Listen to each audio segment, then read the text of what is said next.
जय गुरुदेव।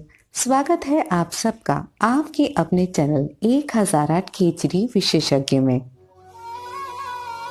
खेचरी मुद्रा सीखना इंटरनेट के माध्यम से पूर्णतः असंभव है, पर यदि आप इसे सीखना चाहते हैं या फिर आपके मन में इसे लेकर कोई भी संशय या फिर प्रश्न है, तो आप स्वयं पूज्य गुरुवर से संपर्क कर सकते हैं। संपर्क के सभी माध्यम आपको नीचे डिस्क्रिप्शन बॉक्स में और साथ ही वीडियो में भी उपलब्ध हो जाएंगे। परंतु आप सभी के अनुरोध पर आपके भक्ति मार्ग को प्रशस्त करने के लिए और आपके मन में उठने वाले संशयों को दूर करने के लिए हम लेके आते हैं कुछ खास वीडियो। तो इसी श्रृंखला में आज भी लेके आए हैं एक खास वीडियो। तो चलिए बिना देर किए करते हैं अपनी इस आध्यात्मिक यात्रा का शुभारंभ। अक्सर मन में सवाल आता है कि ईश्वर तो दुख दूर करने वाले होते हैं, तो फिर क्यों भक्तों के जीवन में, ईश्वर पर आस्था रखने वालों के जीवन में दुख का सागर होता है, जबकि नास्तिक और बुरे कर्म करने वालों का जीवन सुखमय होता है। अगर आपके मन में भी यही प्रश्न है, तो आज का वीडियो है खास आप ही के लिए। तो इस वीडियो को ध्यान से समझिएगा। देखिए, ईश्वर को प्राप्त करना संसार की सर्वश्रेष्ठ उपलब्धि है और सर्वश्रेष्ठ उपलब्धि तक पहुंचना सहज नहीं होता। उदाहरण के लिए, एक चपरासी बनने के लिए अगर आप 1 या 2 कक्षा तक भी पढ़े हैं तो काफी है।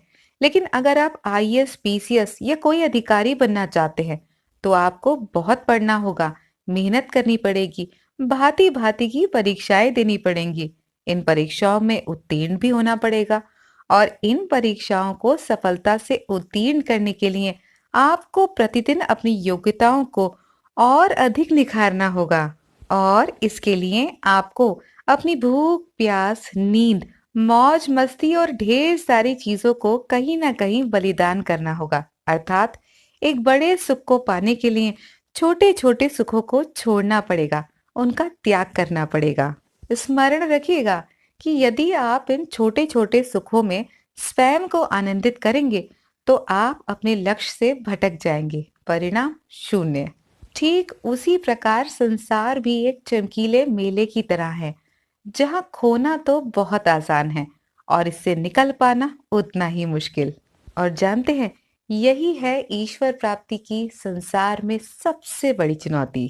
क्योंकि अक्सर होता यह है कि जब आसपास के लोगों का जीवन सहजता से चलता है, उनका सांसारिक जीवन सुखमय होता है, तो लोगों को लगता है कि ये उनके अच्छे कर्मों का परिणाम है।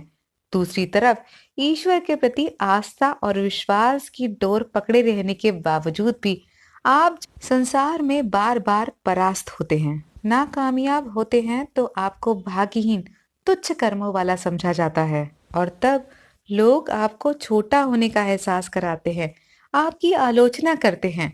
ऐसी स्थिति में 2 परिस्थितियां होती हैं। या तो आप विचलित होकर सब छोड़कर संसार का हाथ थामते हैं, या फिर अपनी आस्था की डोर को खुद से और मजबूती से लपेट लेते हैं। ऐसे में यदि आप संसार का चुनाव करते हैं तो संसार को पाते हैं, ढोंग, दिखावा, आडंबर, दुख सुख के बीच गोते खाते हैं। परंतु यदि आप अपनी आस्था को स्वीकार करते हैं तो आप सीधे सीधे ईश्वर का चयन करते हैं, और ये भक्ति की पराकाष्ठा का अंतिम चरण है, जहां आप स्वयं को दांव पर लगाकर भी ईश्वर की ओर बढ़ते हैं। और ये वो स्थिति है जहां संसार को मोहित करने वाली माया असफल होकर सिर्फ आपको देखती है, ये देखती है कि कैसे भक्ति ने माया को परास्त कर दिया। सरल शब्दों में ऐसा कह सकते हैं कि जिस प्रकार एक स्त्री हर पुरुष का प्रणय निवेदन स्वीकार नहीं करती, वो उसी पुरुष का चयन करती है जो उसे अनुकूल लगता है, ठीक उसी प्रकार ईश्वर भी उसी को स्वीकार करते हैं जो उनके अनुकूल हो। और इस मापदंड पर खरा उतरने के लिए तो आपको परीक्षाएं देनी ही होंगी। तो अगर ईश्वर से प्रेम करने के बाद भी आस्था की लौ डगमगा रही है तो निराश मत होइए, क्योंकि ये निराश होने का नहीं, सतर्क होने का समय है, परीक्षा का समय है। एक बात गांठ बांध लीजिएगा कि संकट के समय ही व्यक्ति की सही परख हो पाती है। तो इसलिए समय कैसा भी हो, स्वयं को विचलित करने की भूल कदापि ना करें। आशा करती हूँ मेरी बात आप समझ गए होंगे।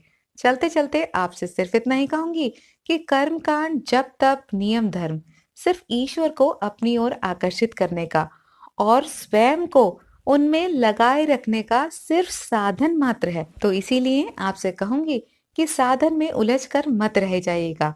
वास्तव में इस साधन का सही प्रयोग ही वास्तविक साधना है। तो इसी विचार के साथ आशा करती हूँ कि आपके मन के संशय सभी के सभी दूर हो गए होंगे और अब आपको निराशा छू नहीं पाएगी। तो इसीलिए ईश्वर से प्रेम करते रहिए और अच्छे कर्मों को करना कभी मत छोड़िएगा। आज के लिए बस इतना ही। फिर मिलेंगे अगले वीडियो में। तब तक के लिए जय गुरुदेव, जय बद्री विशाल।